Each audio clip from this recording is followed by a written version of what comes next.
Welcome to Big Think Live. I'm Peter Hopkins, president and co-founder of Big Think. Today's topic is pandemic, protests, panic. And we have the honor of hosting Slavoj Žižek. Slavoj is one of the most prolific and well-known philosophers and cultural theorists in the world. He has been called the Elvis of cultural theory and the most dangerous thinker in the West. His inventive, provocative body of work mixes Hegelian metaphysics, Lacanian psychoanalysis, and Marxist dialectic in order to challenge conventional wisdom and accepted verities on both the left and the right. His kaleidoscope vision has now turned to the emerging new normal in his latest book, Pandemic, COVID-19 Shakes the World. But last but not least, he is also one of Big Think's top 10 most popular experts ever. In addition, we are also fortunate enough to have the ideal guest moderator for today's talk, Samo Burja. Samo is the founder of Bismarck Analysis, a consulting firm that investigates the institutional landscape of society, mostly in political risk. He is also a research fellow at the Long Now Foundation, where he studies how institutions can endure for centuries and millennia. His research on civilization centers around the question of why there has yet to be an enduring, eternal society. Let me extend a warm welcome to Slavoj and Samo. Gentlemen, thank you so much for joining us. Thank you. It's an honor for me. We've just a couple of housekeeping notes before I turn it over to Samo. If you have questions for Slavoj, please ask them in the comment section of whatever platform you are watching on, whether it's Facebook or YouTube or Big Think Edge. We'll be turning to audience questions for the last 15 to 20 minutes of the session.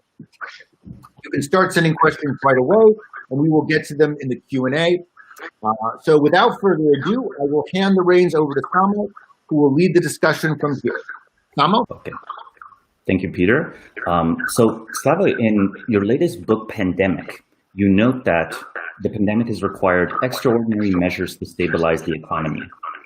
And you describe these measures as war communism, drawing parallels to the economic planning that happened during the Russian Civil War, driven as much by necessity as by ideology. Do you think these pandemic measures will change the fundamental nature of capitalism, or will it actually return to a new state of normal or crisis? What you said now, Samo, this is what in TV quiz shows they call the $1 million question, you know.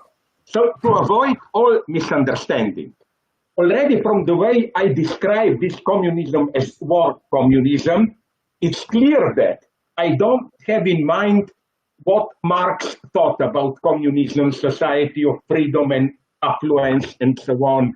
I refer here to one of Marx's definitions of communism, which incidentally is almost literally taken from a passage from, I think, Gospel, that just each according to his needs, from each according to his abilities. Now, this doesn't mean I want a Lamborghini car, I get it, and so on. It means that, and everybody agrees with it. That's why Trump sent checks to tens of millions and so on, that in such an emergency state, the priority is not profit, market mechanisms, and so on, at least for some time. The priority is to control the health situation and to guarantee so that people don't starve and so on, a minimum of existence. These things should simply be absolutely prioritized. And I also make it clear that this is not just I sit at home and get what I need. I think maybe if the second wave will be even worse, I'm not afraid to say this, people will proclaim me a totalitarian or what. What if many people will have to be temporarily, not in a Stalinist way, mobilized? For example, I recently read about the troubles in agriculture, harvesting now. In Tennessee, they tested one farm with 200 workers. All of them were positive.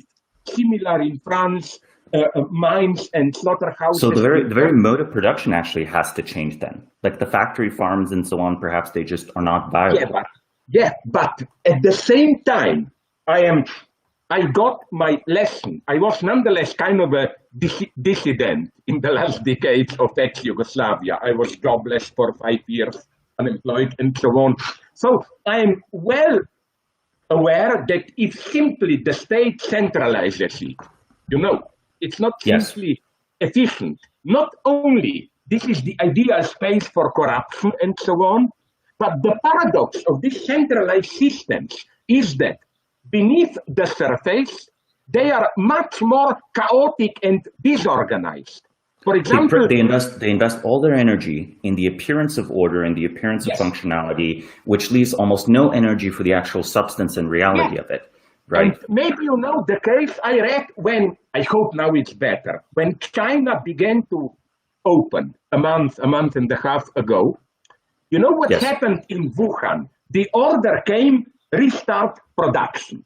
But they, in factories, didn't have enough material to do it. Supply didn't work. So it's ironic. In the best old communist way, what they did is they noted through some friends that authorities measure production by how much electricity they spend for and how much power is consumed. So they let the machines run through the night. The machine doing nothing. You see, that's the problem. So it's not true that in liberal democracies you have freedom but chaos. Under totalitarianism you have order and so on.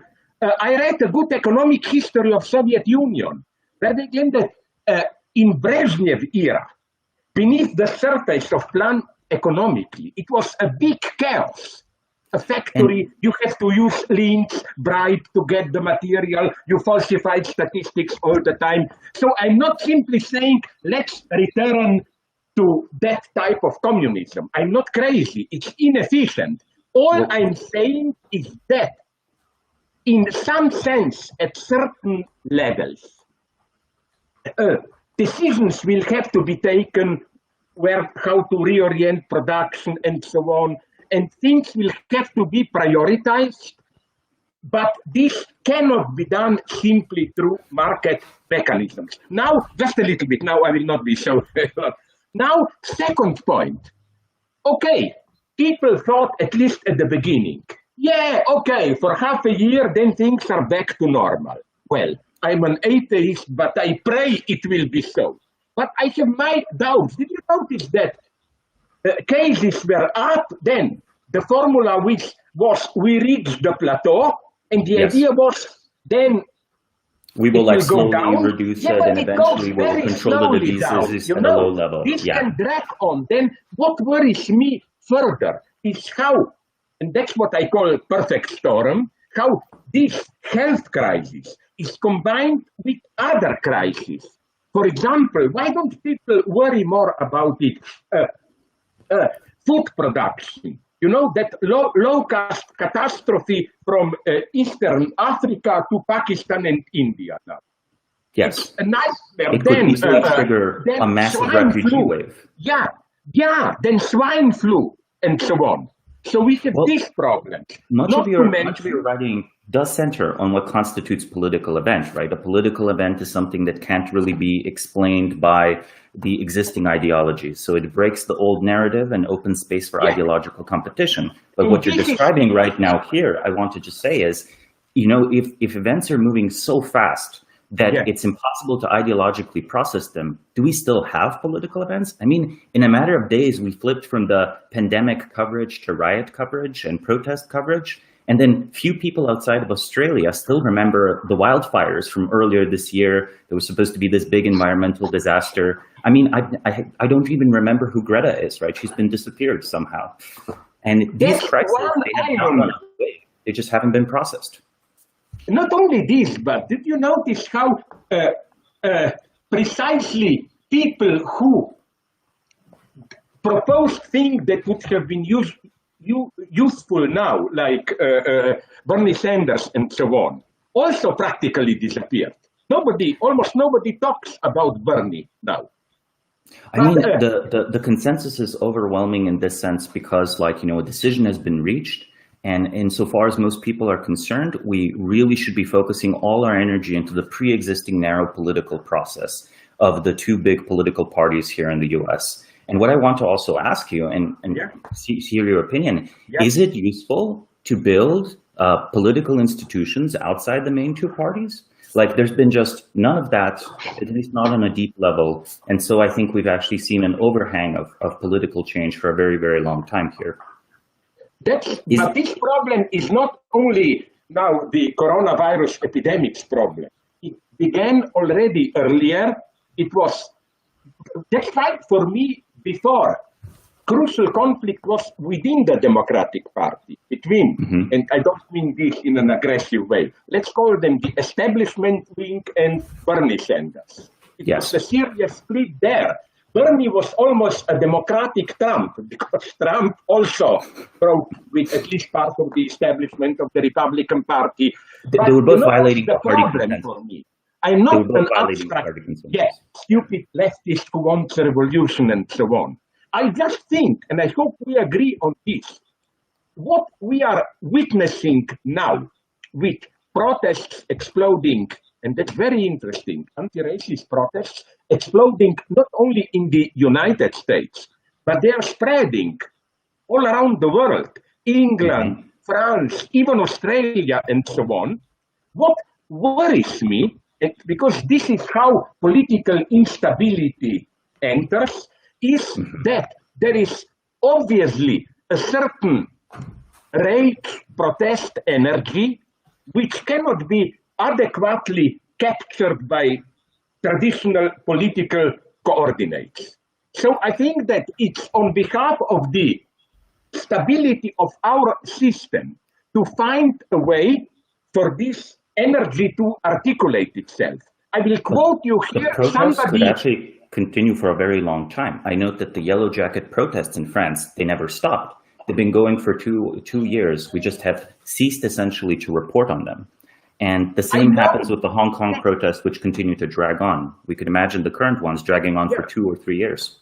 But you know what worries me? That it seems that all our life at different domains is turning in this direction. Something explosive happened, then since we watch too many bad Hollywood movies, we think a catastrophe like a big explosion, and then gradually the trauma is over, life returns. But conflicts just drag on. Remember the Ukraine war, Ukraine versus Russia. Yes, it's been frozen in that state for 10 years. It goes on. It goes on. You know, you remember Libyan war, or even better, Syrian war. Things just go on and go on. And what I'm afraid is that it's similar with the COVID epidemics. It's not a clear climax and then it just goes on. We are entering a new world, so that I don't lose my thread. Immediately I will give you back the word. That's my answer to the big question. Does this mean that capitalism, as any minimally intelligent system, knows when you make a compromise, you do even elements of universal basic income and so on, but then when things return to normal, you try to restart the old system. What worries me is that too many things are happening. Again, possible food crisis, all these protests, even international conflicts, and also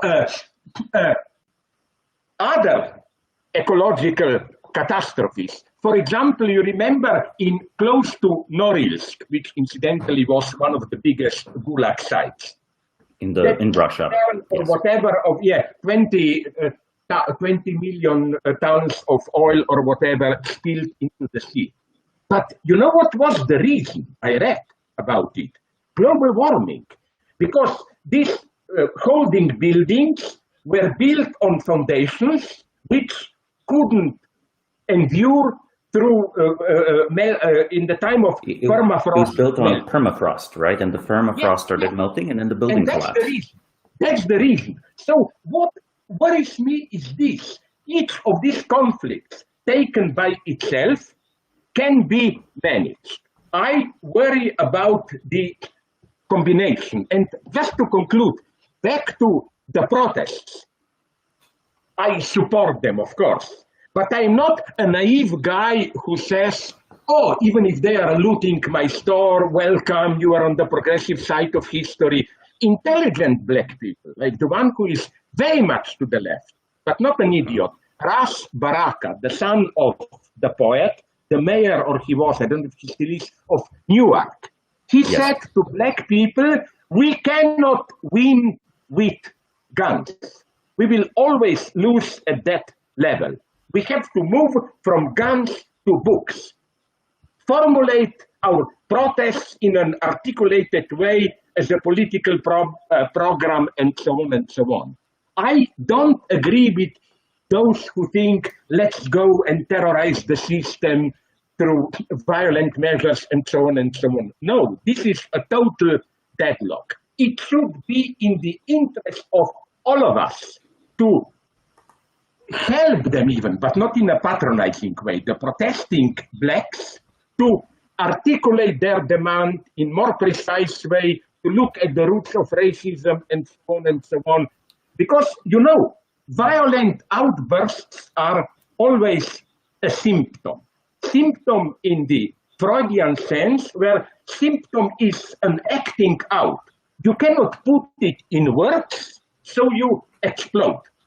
It's a nice paradox, because usually anti-intellectuals tell us, thinkers, that you just talk, we need to act. No, quite often we act because we are not able to pronounce the correct word, to talk.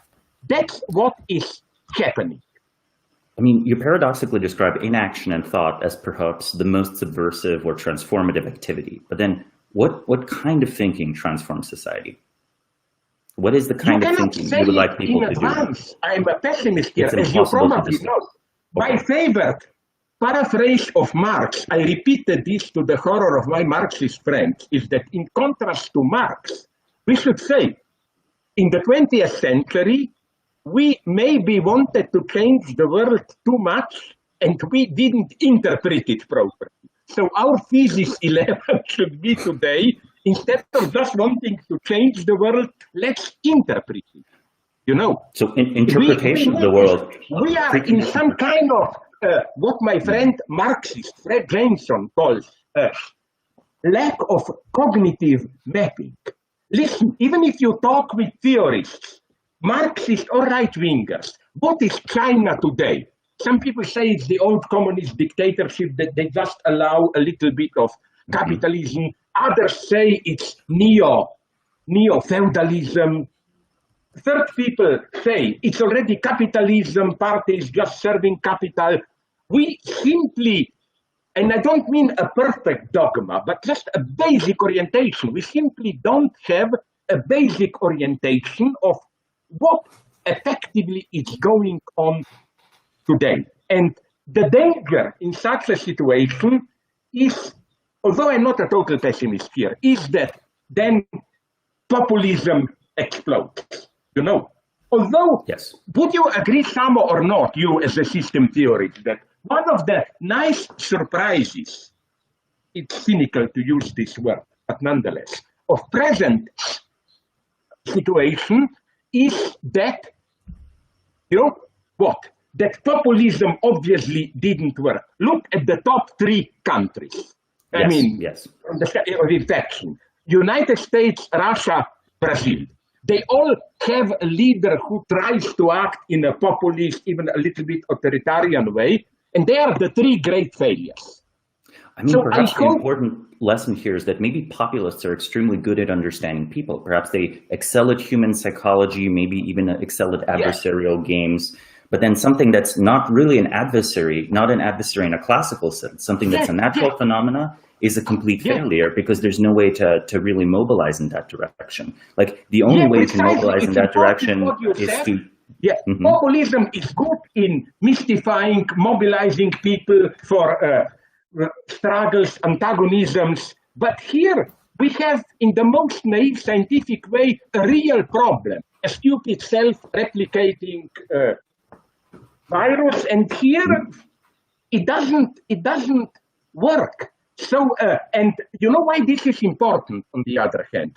Because it's fashionable for Marxists to be against state power, alienated and yes, so on. To be as anarchistic as possible. I think what we need like daily bread today is not a totalitarian state, but a state which is, as far as possible, well-functioning, efficient, and that somehow you or me as an ordinary citizen trust. So a high degree of mutually justified trust between both the government and the citizens, because I could argue that perhaps the current states, through the very act of mass surveillance and this kind of political control and this like very subtle, say, manipulation of social media algorithms, betray to the citizens that don't trust me, I don't trust you, right? I think it's a very, very mutual relationship of this mutual trust between, say, government and citizenry. Right. And I think that the question is, where does the distrust begin? Like, perhaps we were bad citizens. Maybe that's why the government distrusted us. Right. I think this is, usually I think it's very easy to blame the power structure itself, but we are always complicit in it. No, I agree with it. And especially now that we have such an outcry, this phone mechanisms that they can track where you move and so on, I claim, what's a big fuss? If it really helps me to avoid contacts, go on. I worry much more about the fact that already before the epidemics, we know that all big countries, China, United States, I know the case of Israel through friends, were already listening, recording all phone conversations, all internet messages and so on and so on. At least this time, they are controlling us in some sense for our own good. That you avoid. It's an interesting paradox. We have accepted quietly that all our data can be used for national security purposes, but we object or don't allow for the use of that very same data for health benefits. That strikes us as dystopian. It's sort of like just where you move, It's much less than following my thoughts in my PC and so on and so on. Well, it's the metadata, right, of where you're going with your phone. They did a study a few years back in Japan that, for the most time, 95% of the time, people are never more than 2 meters away from their phone. So the phone would actually just track quite well where you physically go and where you might spread the virus. But again, I'm not afraid of this. I think worry about real problems, On the other hand, if I may go into slightly more obscene waters, which I like, I think that one possible benefit of, it's horrible to talk like this, because I am horrified, live in anxiety, but of the epidemics will be passion and sexuality. I don't think the effect will be what people complain, sex will become digital, no personal contact. First, sex already became digital. I follow the situation here in Slovenia, which is, as your beloved President Trump would have put it, a small shithole of a country or whatever. No? Well, I'm from the same country, so maybe I'd object. I know. So, even here, I spoke with the head of the class of my younger son, who told me that he noticed that in last 10 years, sex life begins much later. We were much further 10 years ago, usually around 15, pupils began to have sex life. Now it's 17, 18. And as one friend of my son told me, why bother with a real partner? The most he's ready to do is one night stand. Otherwise, you masturbate in front of a screen in 2 minutes or whatever, you are over.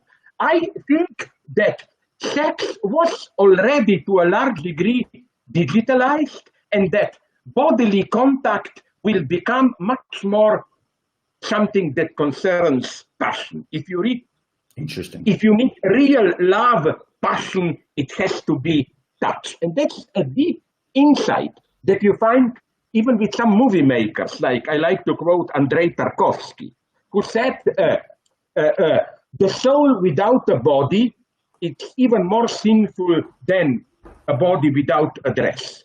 You know, our own only medium to the other person is through the body. So it's maybe the only way we can cross that chasm between people. So I think that paradoxically, I'm not a pessimist here. We will maybe rediscover all the intensity of the physical contact.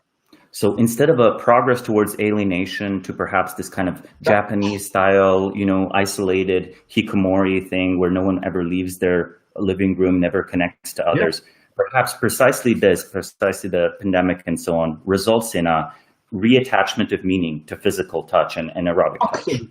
I absolutely predict. Okay, now there are open questions. But to go from the vulgar to the obscene, right? Can I ask you about politics just a little bit more? Like in 1990, you ran for the president of, the actually, I would say, lovely country we're both from.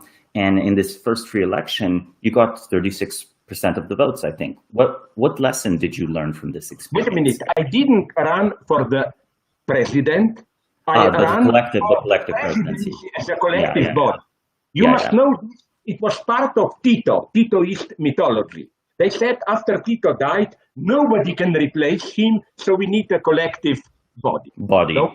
And this was continued in the first phase of independence. But the real reason that I ran for that collective body, and this collective body had 4 members and a president, as always, I ended 5th. Part of a percentage. The reason was to help my party. And many leftists even are mad at me now because it was liberal democratic, very moderate left party. But I'm not ashamed of it. You know why? At that point, we old leftists felt very well. The danger of this first wave of democracy is to allow one party on some kind of nationalist platform to basically monopolize, hegemonize the entire political field. It can be right-wing party as in Croatia. It can be, at least nominally, left-wing party like Milosevic in Serbia. The point was to keep... we saw So I was going to say you saw the transition from communism to very extreme nationalism, and you considered the Liberal Party as a break on this. That was our first task. We said to ourselves, forget about radical leftist programs. Let's at least keep the space open for more pluralist democracy where there is place for everybody, for alternative culture, and so on and so on. And we almost, not quite, succeeded. For a long time, Slovenia avoided this type of rule of one big nationalist party. Even now, when Janez Janša, right-wing nationalist, is in power, he cannot get above 30% of the votes. He was able to take over because of the conflict. They can also be very corrupted and so on, because of the conflict in the so-called moderate left. So-called. I think they are a simple liberal center and so on. So you ran to bolster this political process with basically name recognition, with intellectual authority, because Slovenian culture very much Central European. They respect the professor, they respect the academic. And I then want to ask you, you pursued this career. Which is why I have very nostalgic memories of that time, late 80s. It's because this was not only a specificity of Slovenia, but also of some other communist countries. One of the points of origin of dissidents, intellectual dissidents, was philosophy, social theory.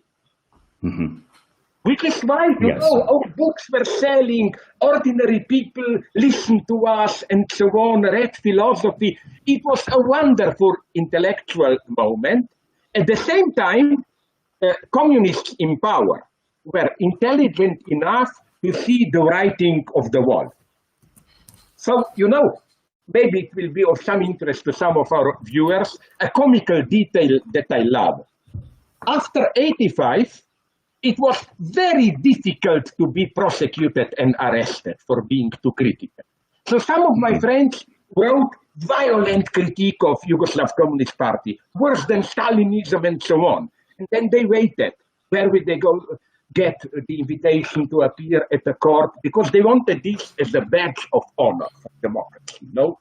Nothing happened. Right. A friend of mine got an invitation to a debate to a central committee. He went there, said the same things, and they told him, so nice that you came to talk to us, come again. In a way, they were minting authority off of talking to dissidents and trying to also like minimize the impact of dissidents, right? They become, as you said, a badge of honor, almost martyr-like. So you pursue this career. I don't know what was your impression, but somewhere from even, I would say, early 80s, but definitely after 83, 84, the Communist Party, at least in Slovenia, behaved as if they knew that the game is over.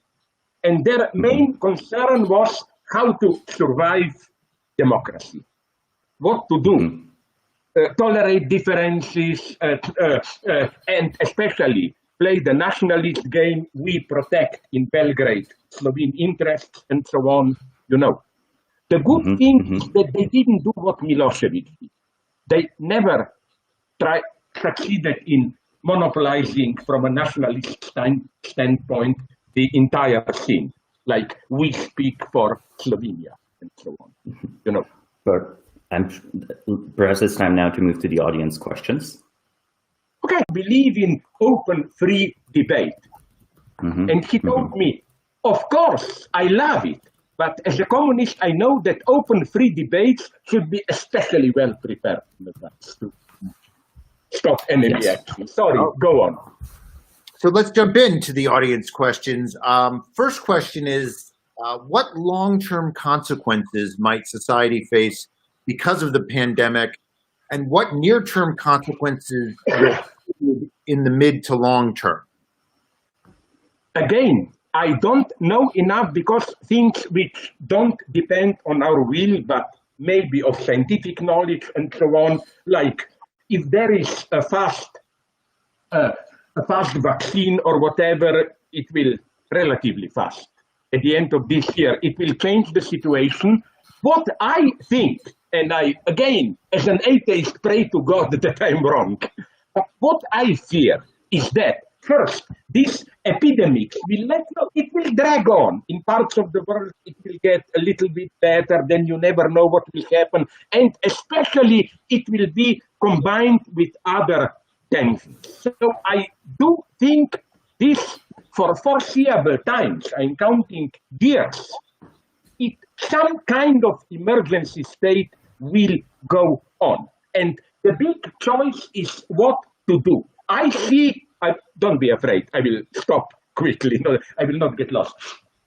I see now three main options. The one is Trump, Bolsonaro. Bolsonaro, nonetheless, much worse than Trump, which is brutally, the main thing is that economy is moving and that our, what we consider normal daily way of life, socializing remains, and they don't say this publicly, but the implication is, even if thousands are dying, let's do this. And let me tell you something. As much as I despise these politicians, in a way, I understand their line of argumentation. Are we aware what a horrible change of our daily rituals this is? You cannot embrace people, touch people, you cannot go on, you cannot communicate. I totally understand one anti-quarantine protester who said, no, I don't want to wear a mask, I'm no longer human, I'm like a dog, I lose my dignity and so on. So this is one option. The other option that I also don't like is the, let's call it Eric Schmidt, Cuomo, Bill Gates option. A vision of the new digitalized space where even I will do doctor's exams through the web, food will be brought to me through things like to institutionalize, not necessarily in a totalitarian sense, our self-isolation so that we all will live in some kind of bubbles.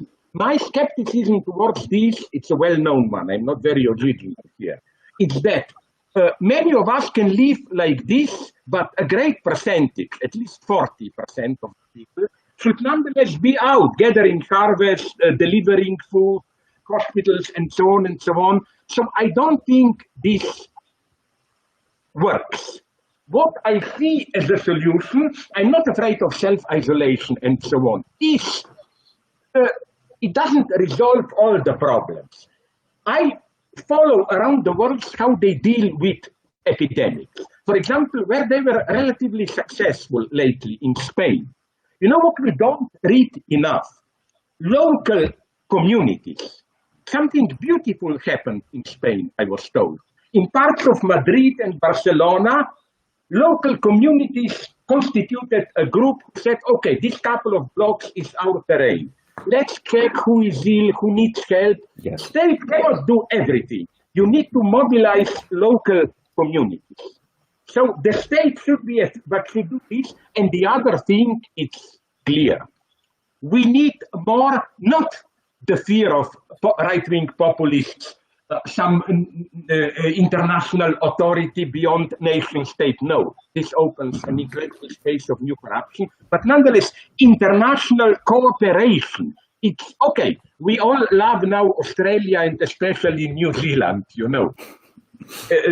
Free, but you know, you cannot, this may work for a couple of months, this bubble idea. We are safe. No, it doesn't work.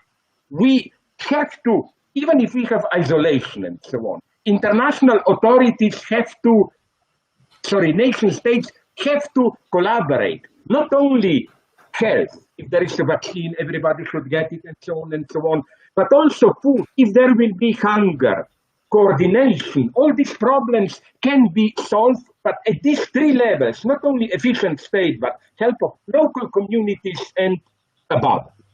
Above, I mean international collaboration. I don't agree often with Chinese, no?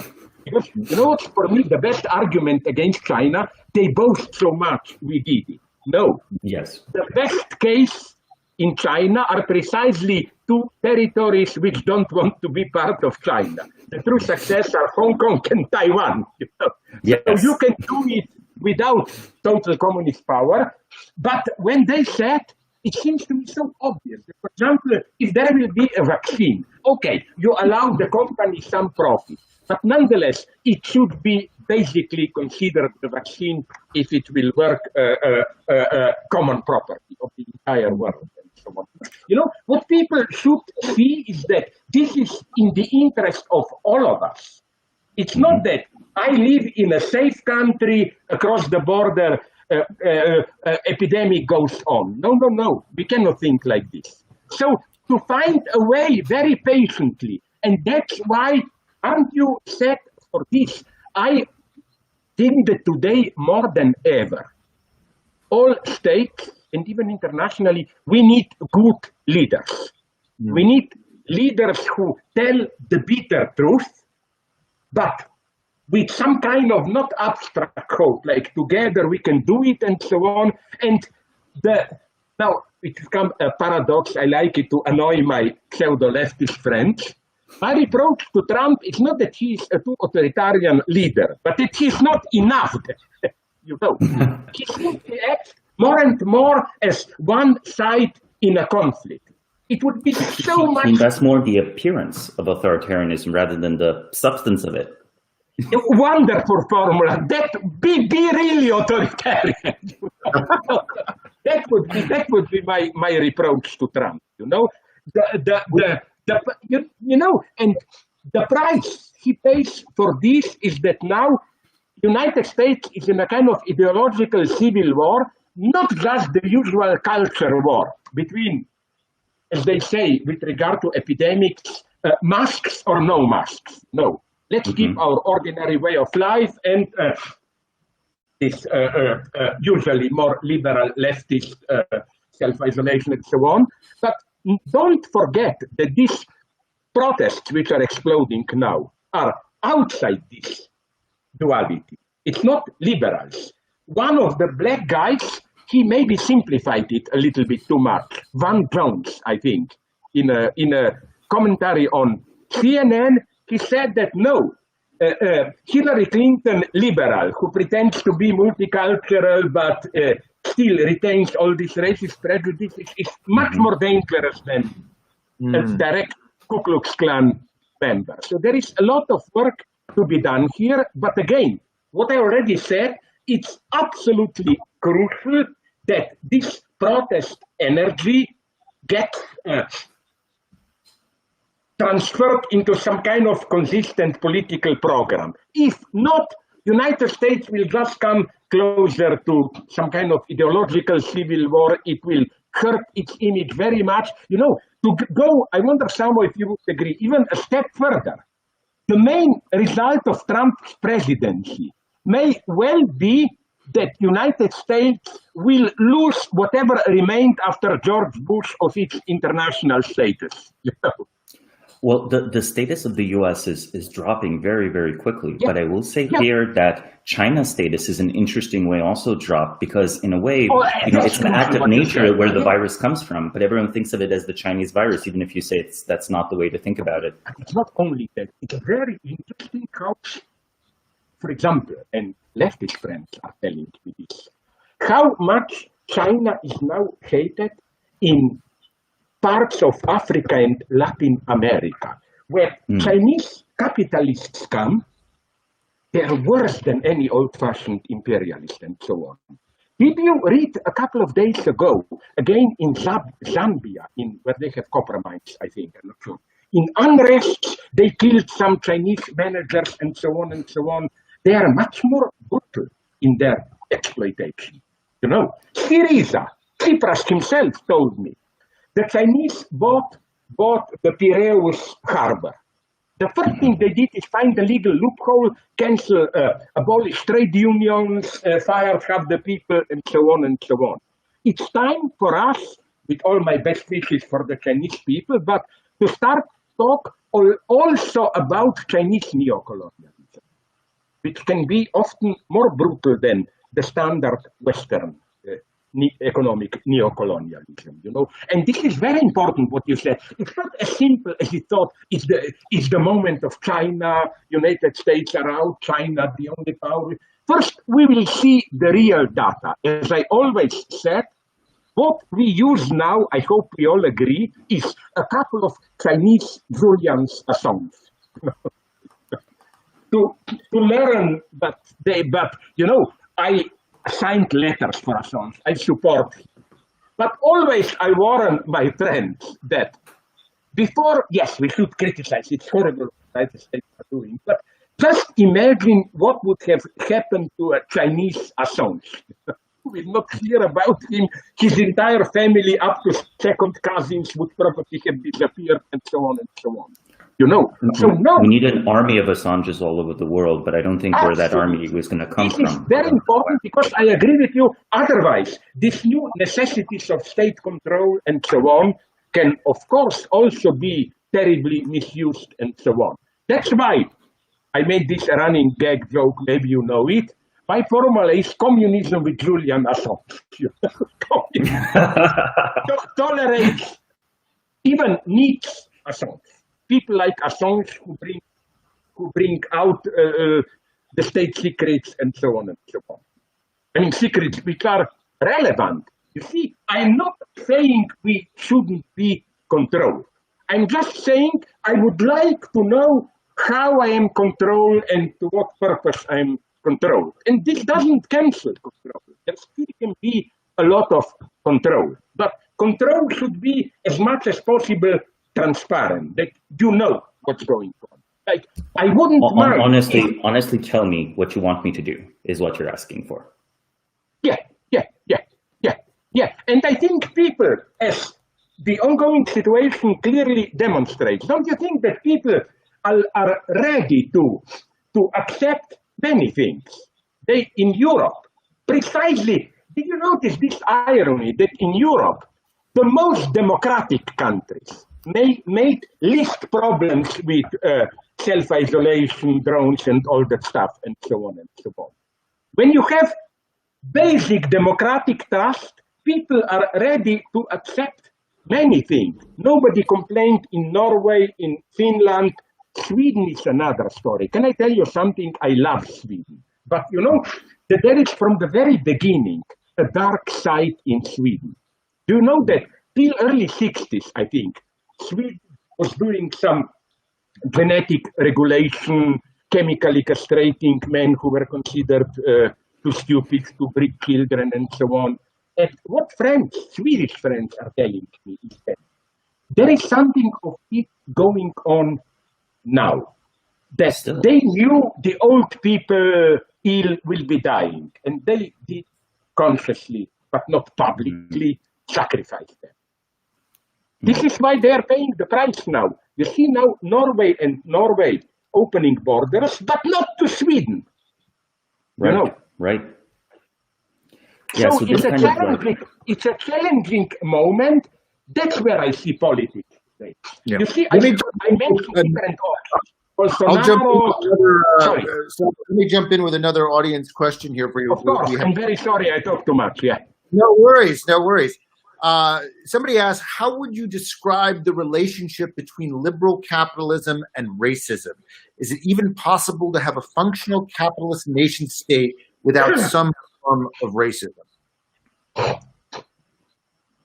It's a complex question because, of course, a radical leftist would have said, no, it's not possible.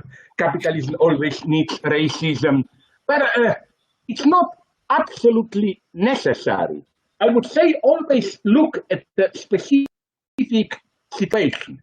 For example, in the United States, of course, it's not just black people. It's this ambiguous relationship towards Latino immigrants. No, Trump talking against them all the time, but we know now that you cannot simply organize normal harvest without them and so on. You know, so it's simply part of this constellation. But where I agree with that guy Van Jones is that what I don't like about this liberal approach is this politically correct culturalization, you know, as if the problem with racism is, you know, I hate this politically correct, endless, it's like Catholic confession at its worst form, self-examination. I use that word. Was it maybe already implicitly racist? Or a friend of mine, I was flying with him, my God, look, that beautiful flight attendant. I think, oh my God, was this already sexism, etc.? No, in my ideal society, maybe it's a utopia, you can use all the dirty jokes, sexist and so on, but they will not function in a racist way. That's how I function with my black African-American friends. And that's why it's interesting that when I'm attacked for racism, it's always by white liberals. With black people, with Native Americans. I love them. Do you know much other story? It happens to me in Missoula, Montana. A Native American told me why he hates the term Native American. Like, what are you then, cultural Americans? He told me, we much prefer to be Indians. At least our name is a monument to white man's stupidity. Who thought they are in India, you know? And they especially, that's a deep insight. My Native American friends told me they especially hate white liberals who come to visit them and say, oh, I admire you. You have this holistic approach to nature, you know, you don't exploit nature and so on. And my Native American friend told me that he shouted back at them, look, come and live in my miserable hut and give me your LA suburb house, and I would quite like to be alienated from nature there and so on and so on. That, you know what, all Native Americans and blacks that I know and so on, they know very well how hypocritical and condescending this liberal respect for their way of life can be. They knew that here the true racism is hidden. That's why, to conclude, you will like this. I once, and they applauded me, women. I addressed women in the hall, and I told them, let's say you have a boyfriend who tells you, here are my dirty socks, you are a woman, wash them. I told this lady, okay, ladies generally, don't drop him. If he says this, maybe you can retrain him. But let's say that you have a boyfriend who tells you, you know what, we men are caught in Cartesian dominating technological mind. You women have more holistic approach. You don't exploit nature. You are in dialogue with nature. I told ladies there, if your boyfriend tells you this, run away as quickly as possible. There you are lost, you know. And it's not a joke. I mean it seriously. Talk with real minorities people, Native Americans, blacks, and so on. They know very well that the true core of everyday racism is masked as this respect. Even identity politics is suspicious here. From South Africa, French told me when they were fighting for black votes against apartheid, you know who advocated apartheid? We blacks should go our way. That a king of one province there who was paid by apartheid. Apartheid justified itself as in almost Marxist term. I read an apartheid brochure where they say, if we just give blacks the same right, it will be all the same technological alienated culture and so on. So it's precisely to keep the diversity of cultures that we need apartheid and so on. The first formula in New Zealand, I said this, they applauded me. The first formula of anti-racism is, yes, we white liberals are consumerist, alienated, allow the poor also to become like us. Don't terrorize the poor. You came yourself. Next question from the audience. We actually have a couple of these are sort of all around the same topic. As you look at the unfolding social movement through the protests, what is your diagnosis about what is being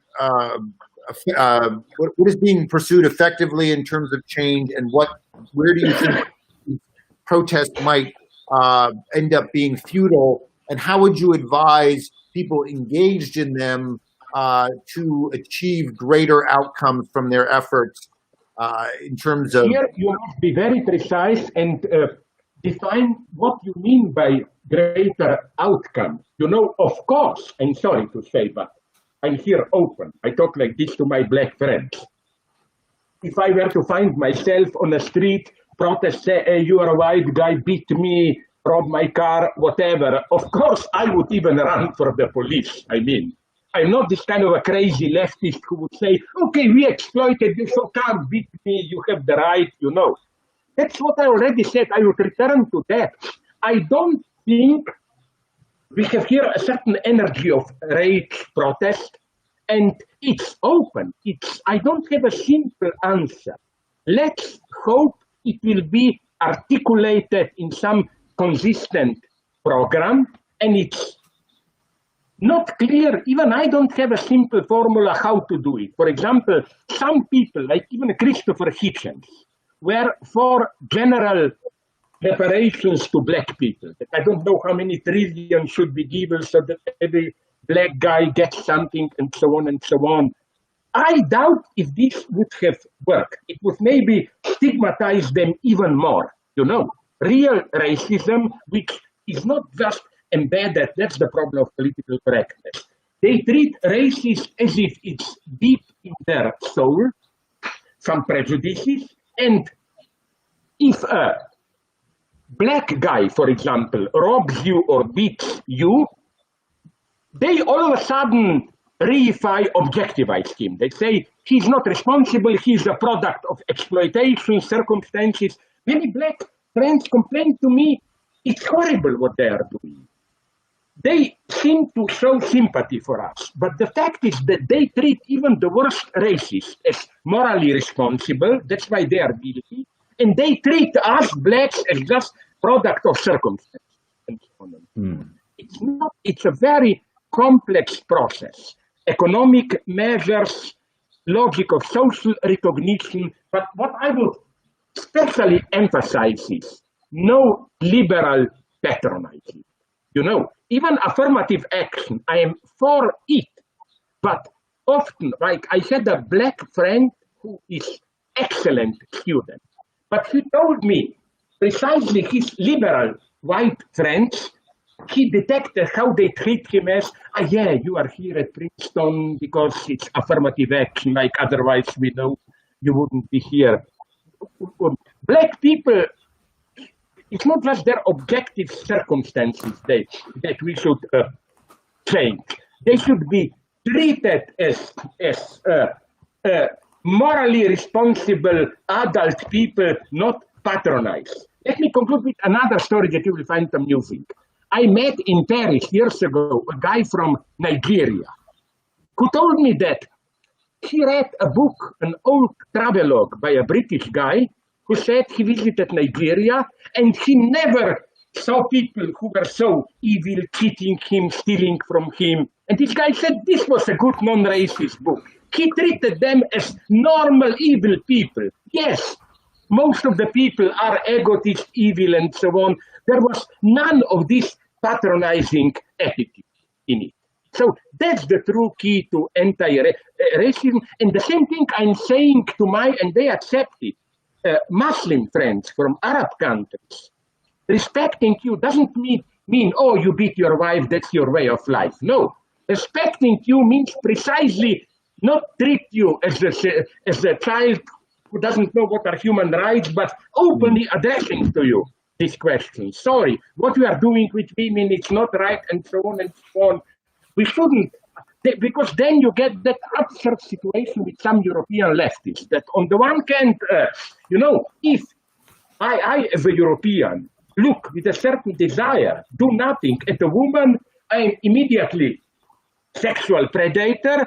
If a Muslim guy covers her woman, oh, it's not just exploitation, it could be a form of her to regain some, I believe I'm an old-fashioned universalist. I don't believe too much into cultural differences. I don't believe that we cannot understand foreign cultures, really. If you ask me naively, it's difficult to understand some cultures, but if you try it seriously, you can do it. So how could marginalized communities build economic power? Because that's, I think, a very important thing.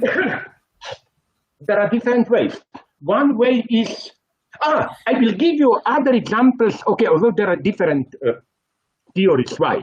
For example, I read somewhere, maybe it's not true, I read a couple of years ago, do you know that Cuban immigrants are on average in the United States as rich as Jews, even more? Don't mean it in they are very successful. I read an explanation. What do you think, Samo? You deal with this. Maybe it works. That to emigrate from Cuba nonetheless involves certain risks and dangers. So it's clearly that those who are more active, creative, and so on do it. So there is a certain positive selection. I think that there's an argument towards positive selection, but I think it's often the strength of these immigrant communities. So it's not the fact that they're filtered, but the fact that they are strong communities that exist in a different, say, hyper-atomized context that actually helps them a bunch, right? So that it's the social fabric between them. So this would be one way. For example, you may correct me if I'm wrong, but with Koreans, it's the same. Just in my domain, they have many very good philosophers, social scientists, and so on and so on. And that is the message, It's not just with affirmative action and money donations, we will help them. At some level, they should also help themselves. That's why my favorite answer of Malcolm X, it's in the movie. And I emphasized it, Malcolm X's writing is great. Everyone should just always read Malcolm X. Yeah. You remember the scene in the movie when, after giving a talk at some campus, a white girl comes to him and said, "You impressed me so much. What can I do to help you?" And he said, "Nothing." But it was a refine. The point is not don't help us. The problem is help us in our attempt to redeem ourselves. You will not do the work for us. Because if you adopt this they need help, you are already in this liberal racist trap. And Malcolm X saw this clearly. That's why, as I always repeat it, I like already his idea of X. X means no, we will not. Gentlemen, I'm going to jump in because we have run out of time. I want to thank Slavoj so much for a fantastic conversation. And Samo, thank you so much for moderating a really brisk and bright discussion. To the audience, thank you for joining us.